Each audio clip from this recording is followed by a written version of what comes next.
Assalamu alaikum everyone. Today we are going to discuss an important but overlooked neurological emergency, that is cerebral venous sinus thrombosis, in short CVST. Unlike arterial stroke, this condition affects the venous system of brain and can present in various ways, from simple headache to severe neurological deficit. So, let's break it down in a simple and exam friendly way. Definition. At first, what is CVST? Cerebral venous sinus thrombosis is the formation of clot in the cerebral vein or dural venous sinus. It is less common than arterial thrombosis but very important because it can often treatable if diagnosed early. Etiology or causes. What are the causes of CVST? It may be idiopathic, meaning there is no clear causes, or due to thrombophilia. Thrombophilia may be due to inherited or acquired. The common association is pregnancy or postpartum stage, infection of cranial sinuses, and severe dehydration. So always think CVST in young patients, especially females, with this risk factor, that is pregnancy, infection, dehydration.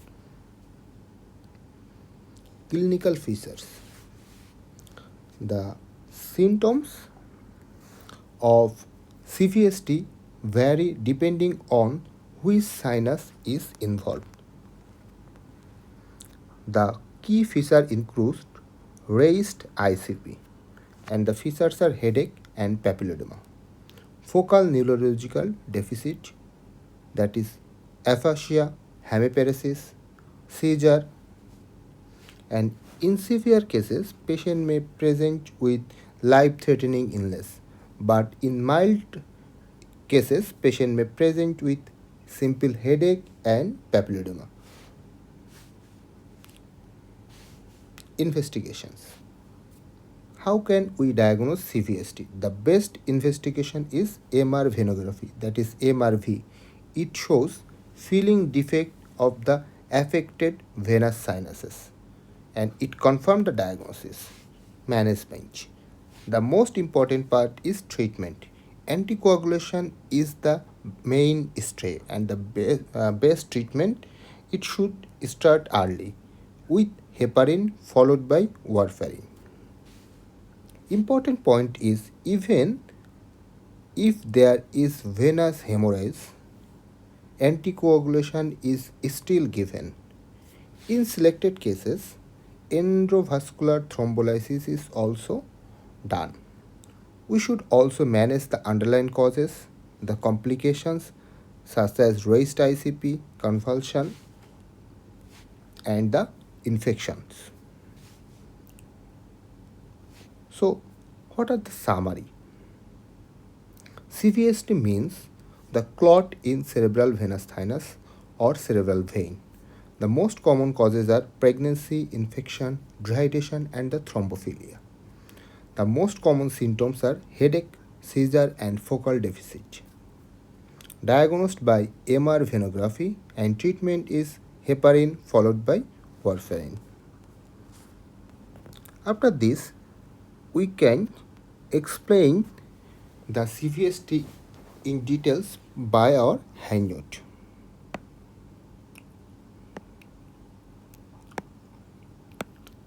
CVST means there is thrombosis in cerebral veins.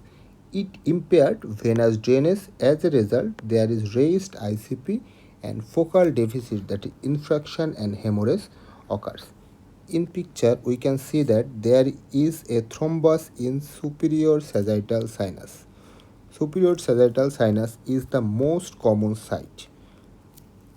It can affect around 55%.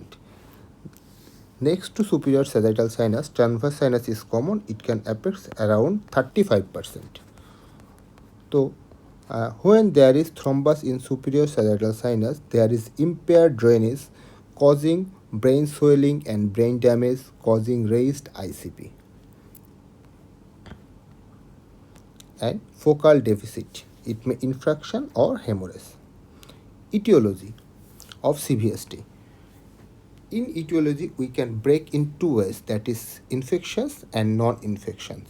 Non-infectious causes are hypercoagulable state, that is protein C proteinase deficiency, antithrombin 3 deficiency, pregnancy, puerperium, oral contraceptive pill, dehydration, and malignancy.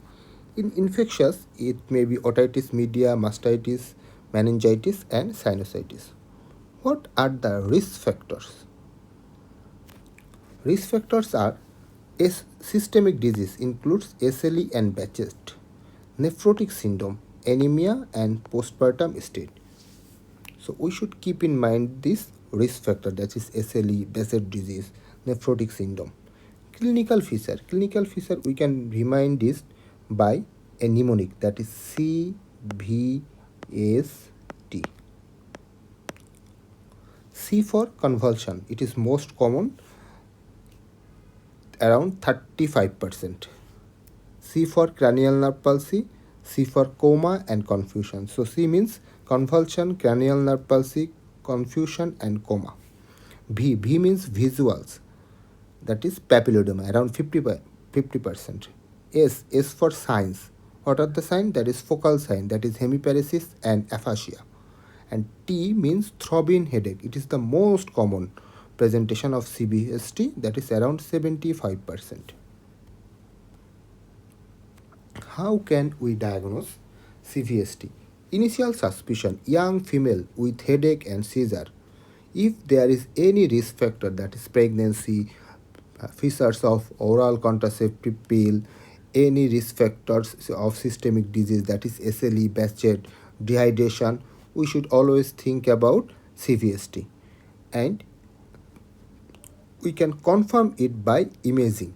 Imaging of MRI of brain and MRV, it is gold standard. It shows there is filling defect.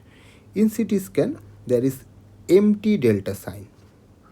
After confirming it, we should identify the risk factors and the causes of CVST. For this, we can do CVC to find any anemia and infections, coagulation profile, that is PT, APDT, autoimmunoprofile, very much important, ANA, anti-DSDNA, lupus anticoagulant, anti-cardiolipin antibodies. That means we should exclude SLE and APS, anti-phospholipid syndrome. Next to this, we should also exclude thrombophilia screening.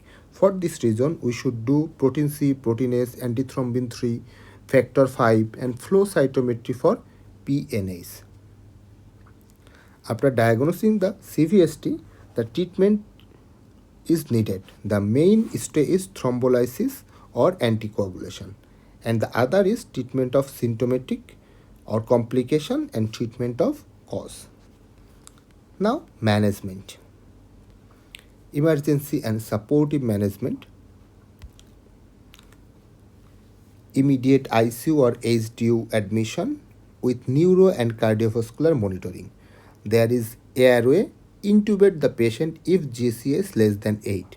Breathing, oxygen inhalation may be given if saturation less than 92. Our aim is to keep saturation more than 92%. Circulations, access, IV fluid, and correction of dehydration is needed. Maintain nutrition, NG tube if needed. Bed sore prevention. Too early posture change, regular checking of the site, and keep the skin dry. We should also take care of eye, care of bowel and bladder. DVT prophylaxis is needed. This is all for supportive treatment. Now, specific treatment. Specific treatment is mainly anticoagulation. It can be given by low molecular weight heparin followed by warfarin, or unfractionated heparin followed by warfarin or DOAC. The duration is, in case of provoked, 3 to 6 months, and unprovoked 6 to 12 months, and recurrent indefinite time. Treatment of complications, that is convulsions, we should treat it, and treatment of raised ICP is also needed. Treatment of causes, the primary causes and the risk factor should be treated. Monitoring and follow-up. Monitoring should be done by clinical monitoring and biochemical monitoring. An appropriate referral is needed to neurology department and neurosurgery department if needed. That's all for today's lecture on CVST.